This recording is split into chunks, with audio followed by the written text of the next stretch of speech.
Vladimir Putin has been ruling Russia since 1999. In that time, he shaped the country into an authoritarian and militaristic society. He successfully invaded two of Russia's neighbors and strengthened ties with Syria and Iran. He's intent on pushing back against the Western world order, and it appears to be working. Putin, Vladimir Putin, 17 years and the most powerful man in the world. To understand how one man could have such a powerful influence on this country, you need to go back to the chaos and corruption that gripped Russia after the fall of the Soviet Union. When the Berlin Wall fell, a 40-year-old Putin was working as an undercover spy in East Germany for the Soviet security agency, the KGB. The Soviet Union dissolved into 15 new countries, including the new Russian Federation. In Putin's eyes, Russia had just lost 2 million square miles of territory. He later called this a major geopolitical disaster of the century, lamenting that tens of millions of his co-patriots found himself outside Russian territory. The new government had to sell off nearly 45,000 public businesses, like energy, mining, and communication companies that had been run by the communist regime, and it was chaos. The Russian economy was in a free fall, and all of these companies ended up in the hands of a few extremely wealthy men, known today as Russia's oligarchs. At the same time, the new Russian state was having a hard time establishing itself. Russia's first president, Boris Yeltsin, was wildly unpopular for cooperating with the West. And to make matters worse, he was an alcoholic, and many Russians thought he was an embarrassment. In order to stay in power, he leaned on the support of these oligarchs, surrendering an immense amount of political power to them. This graph shows how inequality actually worsened after the fall of the Soviet Union. This is where Vladimir Putin enters politics. He leaves the KGB in 1991 and becomes the deputy mayor of St. Petersburg. Putin uses his position to give special treatment to friends and allies in the private sector.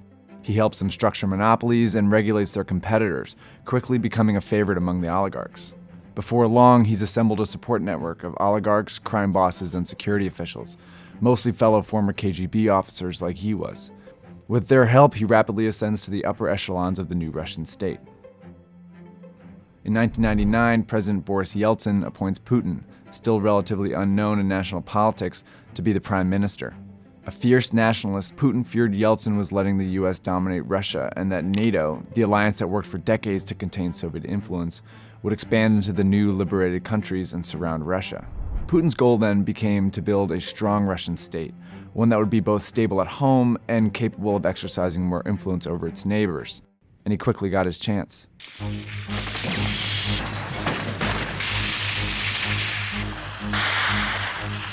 During the post-Soviet chaos, there was escalating violence in Chechnya, a region that had informally seceded from Russia in the mid-90s.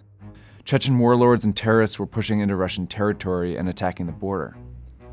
In August 1999, a series of deadly bombings killed more than 300 people in several Russian cities, including Moscow. Putin, the new prime minister, immediately blames Chechen separatists for the attacks.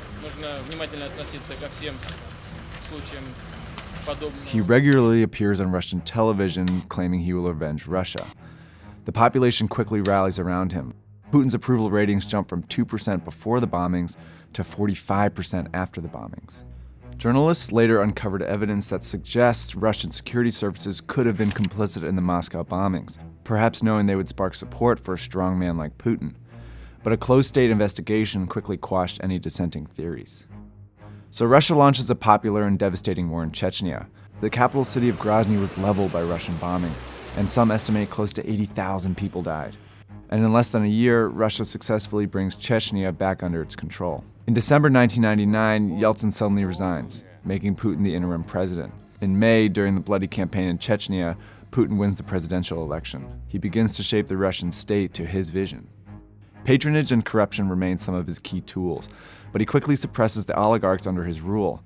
Those that support Putin are rewarded, those that don't are eliminated. Well, once Russia's richest man, imprisoned Kremlin critic and former oil magnate Mikhail Khodorkovsky was sentenced to 14 years in jail, this on a new conviction of embezzling oil. This is effectively a vendetta from Vladimir Putin for Khodorkovsky getting involved in opposition politics.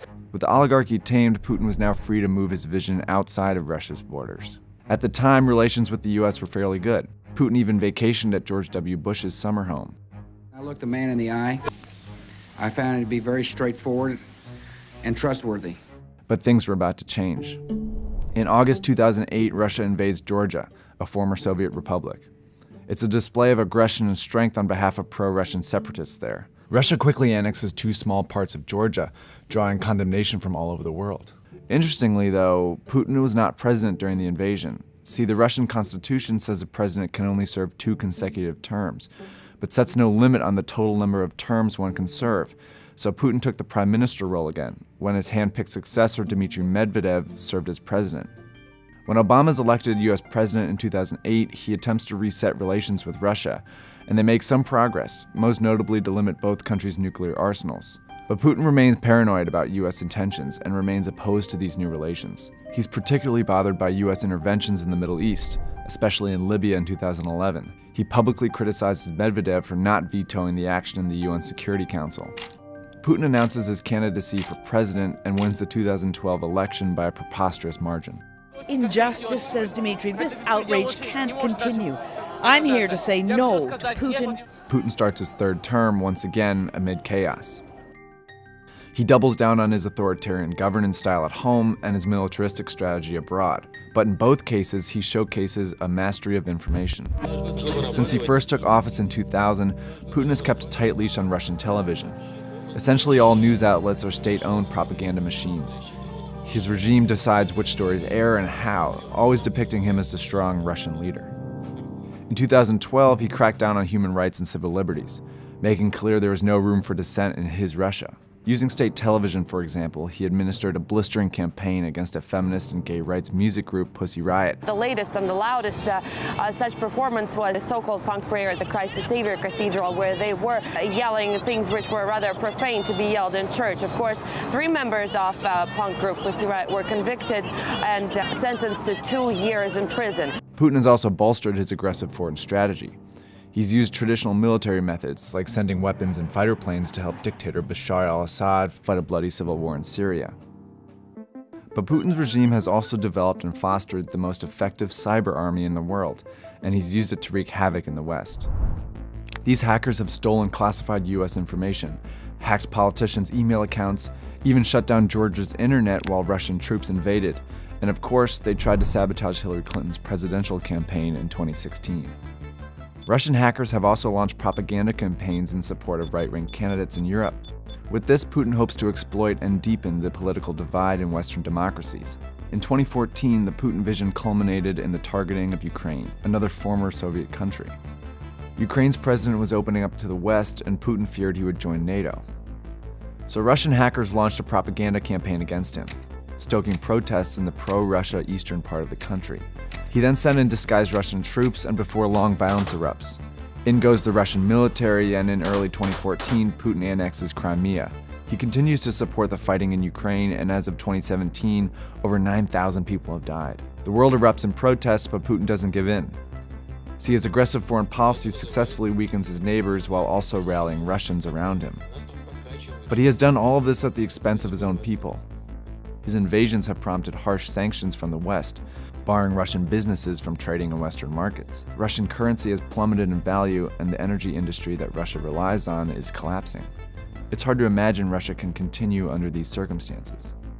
But the election of Donald Trump brings new hope for the Putin vision. Trump's rhetoric has been notably soft on Russia. He could lift sanctions and weaken NATO, potentially freeing up space for Putin's Russia to become a dominant power once again.